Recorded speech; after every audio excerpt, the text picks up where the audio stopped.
moderator sudah mempersilahkan saya, dan terima kasih juga kepada Sekolah Rakyat khususnya yang sudah mengundang saya untuk menjadi pembicara untuk membincangkan buku yang belum ada setahun ya terbit.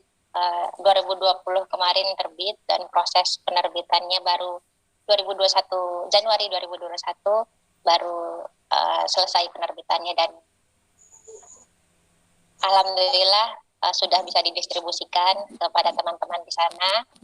Semoga ada yang sudah mendapat ya buku-bukunya. Kemudian untuk malam ini saya sebenarnya agak grogi kalau mau membicarakan tentang apa yang saya tulis di sini, karena ini merupakan buku ini sebenarnya adalah hasil dari tesis saya S2 di Universitas Indonesia. Kebetulan saya mengambil jurusan naskah kuno atau filologi, mengkaji naskah-naskah kuno, dan saya memang mengkhususkan diri untuk mengkaji naskah Bugis atau Lontara. Nah, pilihan pertama saya jatuh kepada naskah Kutika, yang nanti kita bahas lebih lanjut. Kutika ini apa sih? Kemudian Kutika berbahasa Bugis, apakah ini adalah Kutika yang ada di Sulawesi Selatan atau saya menemukannya di mana? Nah, nanti akan saya jelaskan lebih lanjut. Untuk judul sebenarnya Kutika ini, kenapa saya katakan Kutika Ugi Saka Rupa atau bunga rampai Kutika Bugis dalam bahasa Indonesianya, karena dalam naskah Kutika ini memuat berbagai macam metode perhitungan, mulai Kutika 5, Kutika 7, bintang kapala, dan lain sebagainya. Jadi banyak sekali metode perhitungan, tetapi saya memilih beberapa metode yang bisa saya jelaskan. Salah satunya adalah metode dalam teknik pertanian, dan itu kemudian saya kaji melalui perspektif ekofenomenologi. Mungkin bisa di next. Nah, jadi sebelum masuk ke inti dari pembicaraan atau bukunya sendiri, kita kenalan dulu ya. Mungkin agak mungkin kalau dari teman-teman di Sulawesi Selatan khususnya yang agak risih atau agak asing dengan logat saya mohon maaf, karena memang saya ini agak grogi karena saya berbicara langsung kepada natif Bugis atau penutur asli, penutur langsung bahasa Bugis, yang saya sendiri natif saya bukan bahasa Bugis tapi bahasa Indonesia. Saya memang keturunan Bugis, tetapi saya besar di luar Bugis. Saya termasuk diaspora ya, kalau bisa dibilang ya anak diaspora lah, tapi cinta dan hatinya ada di Sulawesi Selatan begitu. Jadi kenalin dulu, nama saya Rahmatia Ayu Widianingrum, tapi bisa dipanggil Rahma. Saat ini saya sebagai asisten dosen di FIB UI dan juga asisten editor jurnal untuk Manuskripta, salah satu jurnal yang berfokus pada kajian naskah di Nusantara dan di luar negeri, tapi basic kantornya ada di Depok. Nah, kemudian kalau tidak ada yang halo Mas Abi Marda, itu senior saya di UI ya. Kalau tadi baru bergabung, saya baru lihat. Kemudian kalau untuk sampai mana tadi saya sampai lupa. Oh ya, tidak ada yang perlu diperkenalkan lebih lanjut, tetapi mungkin saya ingin memperkenalkan bahwa kenapa saya bisa berada sampai di sini, kenapa bisa sampai meneliti Kutika, menerjemahkan, bahkan berani menerbitkan sebuah buku bertemakan Kutika, karena awalnya saya mengambil jurusan sastra Indonesia di Universitas Indonesia itu tahun 2010 ya, angkatan 2010 di sini mana ada, atau mungkin bisa angkat tangan aja nggak apa-apa. Jadi kita di sini jangan terlalu dibawa formal, kita santai aja karena sudah malam. Jadi jangan terlalu kaku, nanti malah saya ditinggal tidur, nggak enak ya jadinya. Kita santai aja. Abad awal 19 itu sudah menggunakan teknik biopestisida loh. teknik rotasi tanaman loh. Nah, seperti apa? Nah, nanti kita akan di selanjutnya nanti akan saya berikan paparannya. Kemudian teks USR ini berisi beberapa metode perhitungan waktu, tapi dalam kajian buku yang saya tulis, saya memfokuskan diri pada metode Putika Pak Kulujange, yaitu atau metode Putika menggunakan perhitungan jam. Nah, kemudian melalui kenapa perhitungan jam? Karena perhitungan jam ini bisa diaplikasikan ke berbagai aspek. Sebenarnya tidak hanya Putika, tidak hanya pertanian, tetapi untuk beberapa aspek perjalanan atau membangun rumah atau memasuki rumah baru pun bisa digunakan. Tetapi di sini saya lebih fokus pada kegiatan pertanian. Nah, karena kenapa? Karena ini erat kaitannya dengan kesadaran lingkungan yang bisa saya kaji melalui ekofenomenologi. Jadi Kutika sendiri yang hanya yang secara umum diketahui hanya sebagai kitab perhitungan waktu. Orang taunya Kutika itu untuk menentukan waktu baik dan buruk, metode waktu gitu. Maksudnya melihat Kutika untuk melihat waktu, untuk melihat hari baik, hari buruk. Tetapi apa sih kaitannya dengan kehidupan kita? Apakah kita orang awam nih misalnya, kita orang awam yang tidak tahu sama sekali, apakah bisa menggunakan Kutika? Sebenarnya bisa, karena itu tadi unsur filosofis dalam Kutika itu sangat erat, yang berbicara dengan alam, membaca tanda, memperlakukan alam sebagai unsur yang setara, bukan sebagai objek belaka gitu. Kan selama ini kalau objek belaka itu kan hanya ditanami, digunakan, tapi kita tidak melihat alam adalah sebagai teman kita. Nah, Kutika ini sebenarnya memberikan unsur-unsur filosofis itu sebenarnya. Jadi hal inilah yang memantik saya untuk melihatnya melalui perspektif ekofenomenologi. Nah, ini agak ke barat-baratan dikit. Saya mengambil teori-teori dari Martin Heidegger dari Jerman, seorang filsuf Jerman, dan dari dosen saya di UI, yaitu Ibu Saras Dewi, yang kebetulan beliau juga aktivis lingkungan dan sangat peduli tentang lingkungan, dan juga pakarnya ekofenomenologi itu adalah Bu Yayas. Nah, begitu. Next. Oke. Ini tidak terlalu tidak terlalu, tapi saya hanya ingin menyampaikan di dalam forum ini bahwa signifikansi penelitian ini dalam kajian kontemporer atau kajian sekarang apa pentingnya gitu kan. Kajian filologi, kajian naskah yang tebal, yang tidak dimengerti semua orang, ilmunya juga bisa dikatakan membosankan kalau buat orang-orang tertentu yang tidak telaten untuk meneliti aksara satu persatu, menyambungkan kalimat dan konteks kalimat yang utuh itu seperti apa. Nah, di sini padahal naskah terutama secara umum ya, naskah Lontara khususnya itu sangat kaya akan berbagai informasi yang memuat peradaban kita di masa lalu, peradaban Bugis di masa lalu. Kutika ini salah satunya. Maaf ada background lewat kucing saya. Nah, pendekatan ekofenomenologi juga merupakan upaya menggambarkan cara manusia Bugis berbicara dengan alam. Nah, penelitian ini menghubungkan dua tema yang berbeda menjadi satu kesatuan yang saling berhubungan. Semoga berhubungan ya gitu. Jadi naskah Kutika yang selama ini terbatas pada penentuan hari baik dan buruk saja, itu memasuki wilayah yang lebih filosofis kalau saya katakan, karena kajian ekofenomenologi ini juga akarnya dari kajian filsafat yang konsen pada isu lingkungan. Nah, kemudian secara umum upaya membuka akses manuskrip tidak hanya pada tataran deskripsi atau hanya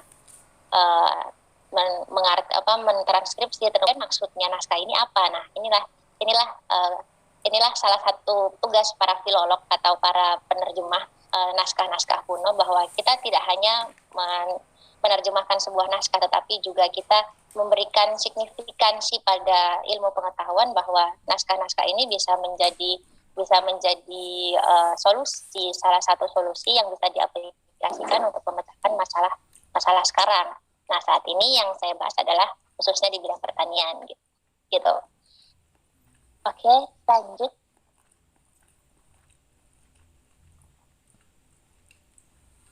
Oke, sebelumnya nanti kalau saya kelamaan tolong diberi aba-aba untuk berhenti ya. Nanti takutnya kelamaan terus orang-orang pada ngantuk dan tidur. Kekayaan intelektual Bugis dalam teknik pertanian berdasarkan naskah KUSR atau naskah Kicau Gesap Ketupa. Nah, dalam konteks KUSR erat kaitannya dengan ilmu hitung tradisional dan pelestarian lingkungan. Nah, ada 3 poin yang saya jelaskan secara rinci di dalam buku tersebut. Nah, kemudian ini 3 poin itu saya summary-kan atau saya ringkas dalam. Yang pertama adalah menjelaskan penggunaan pupuk organik dan biopestisida. Pupuk organik di dalam naskah itu menggunakan alosi atau pinang, jagung sebagai dasar penanaman. Kemudian selain pupuk organik juga biopestisida, yaitu mereka para petani atau ilmu pertanian di Bugis masa lampau itu tidak ramah lingkungan ya. Jadi maksudnya sangat ramah lingkungan karena apa? Karena hama pun diberi makanan. Makanan untuk hama disebut di dalam naskah itu adalah dari kulit tiram, asam jawa dan belimbing bulu. Nanti ada cuplikan. Nah, transliterasinya nanti saya sampaikan. Yang poin kedua adalah sistem penanaman berdasarkan pedoman alam atau bioindikator.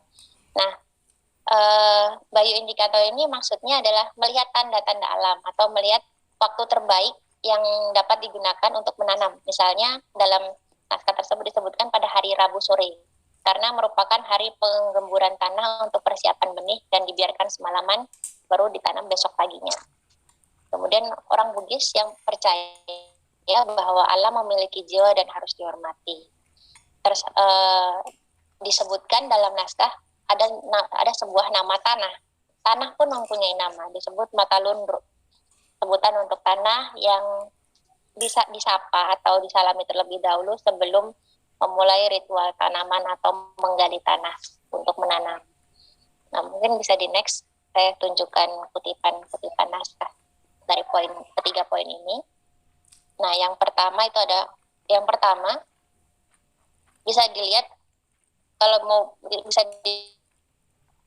digedein sedikit, yang mengatakan di bagian bawah ini.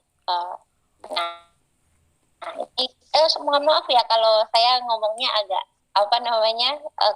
kurang Bugis ya, karena belum, saya memang tidak terbiasa untuk berbicara Bugis tapi mengerti bahasa Bugis seperti itu. Kemudian ini artinya adalah bahwa adapun syarat agar tidak dimakan hama, maka lapisilah dengan kulit tiram bersama asam dan juga belimbing. Simpanlah untuk hama. Jadi memang disiapkan makanan untuk hama agar mereka tidak memakan tanaman, maka disiapkan kulit tiram, asam dan juga belimbing untuk makanan hama. Kemudian poin yang kedua adalah matalunru atau nama dari tanah. Jadi dikatakan kalau juga mulai menanam sebaiknya waktu asar. Kemudian ucapkan salam kepada tanah. Adapun nama tanah adalah Matalunru. Diucapkan dibacakan Fadilah Al-Fatihah. Fadilah Al-Fatihah kepada Nabi Ilyas dan bersama Nabi Haidir. Seperti itu. Betapa nilai-nilai pertanian atau nilai-nilai filosofi Bugis ini sangat erat kaitannya dengan Islam. Nah, nanti untuk kajian itu kita tidak bahas di sini, tapi nanti mungkin di lain waktu di kajian selanjutnya. Amin. Nah, kemudian apa ini tabel yang terakhir? Tabel yang terakhir ini adalah yang saya bilang adalah Kutika Pak Pulujange. Sebenarnya tabel ini tidak serta-merta ada atau tidak serta-merta dibuat atau diciptakan oleh penulis naskah ya. Tetapi sebenarnya mungkin ini berasal atau diadopsi dari metode-metode ulama Timur Tengah. Yang saya temukan ini adalah adopsi dari konsep Ibnu Arabi dan kalau pernah mendengar Syed Hasan Al-Buni, nah itu adalah dari kitab Syamsul Ma'arif. Nah, salah satu adopsi ilmu dari perhitungan itu adalah ketika 40 janga ini. Kemudian next.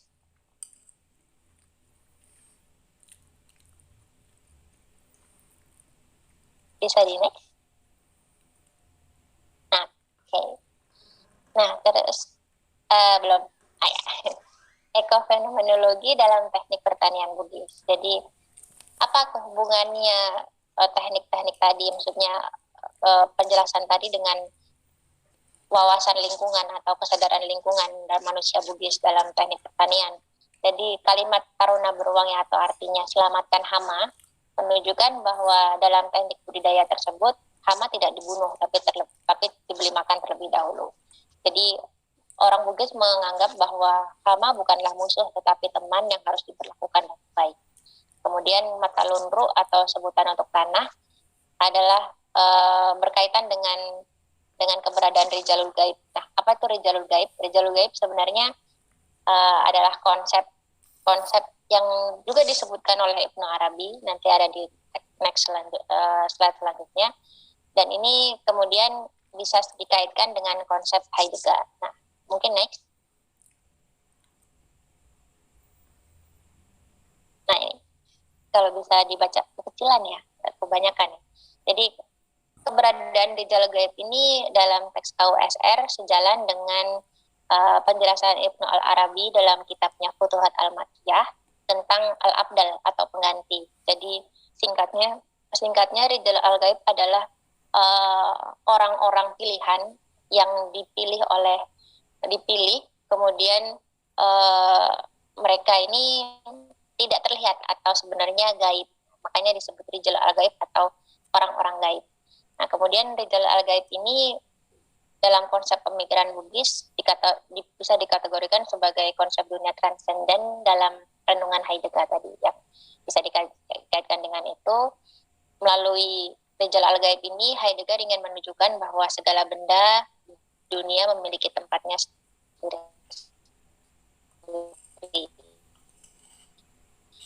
tapi kita berada di memiliki tempatnya masing-masing. Pemahaman ini memang syarat dengan nuansa Islam ya, dengan konsep pemikiran orang Bugis dan salah satu manifestasi persinggungan antara agama dan konsep-konsep tradisional seperti itu. Jadi selain teks KUSR juga dikaitkan dengan tarekat Halawatiyah Samaniyah yang berkembang di abad 19, abad 18-19 di Sulawesi Selatan dan Kalimantan. Nah, tapi saya tidak akan membahas ini lebih lanjut karena kalau kita membahas satu paragraf kecil di bawah ini akan sangat panjang dan mungkin memang membutuhkan kajian yang lebih mendalam lagi. Jadi saya akan skip dulu. Maksudnya ini hanya preambul aja bahwa naskah ini juga atau metode-metode yang terdapat dalam Kutika ini berkaitan dengan tarekat-tarekat yang ada di Sulawesi Selatan. Nah, kemudian next.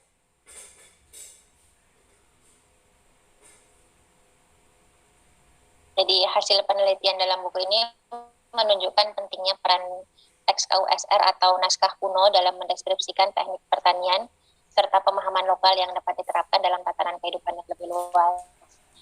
Nah, dan pengetahuan ini juga bisa menjadi alternatif dalam pemecahan masalah lingkungan. Kemudian diharapkan ada kajian lebih lanjut melalui pendekatan yang berbeda dalam mengurat kontribusi teks Kutika terhadap isu lingkungan. Mengingat penelitian ini yang saya lakukan sekarang adalah upaya rintisan dan insya Allah nanti akan berlanjut di kemudian hari dalam memanfaatkan teks Kutika untuk ilmu pengetahuan.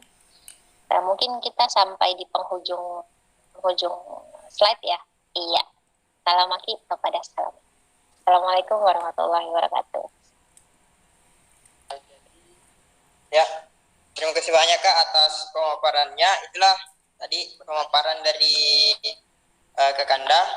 Namun sebelumnya terima kasih kepada Kak Andi Munawar yang telah bergabung di room ini selaku orang yang mendirikan Senpugi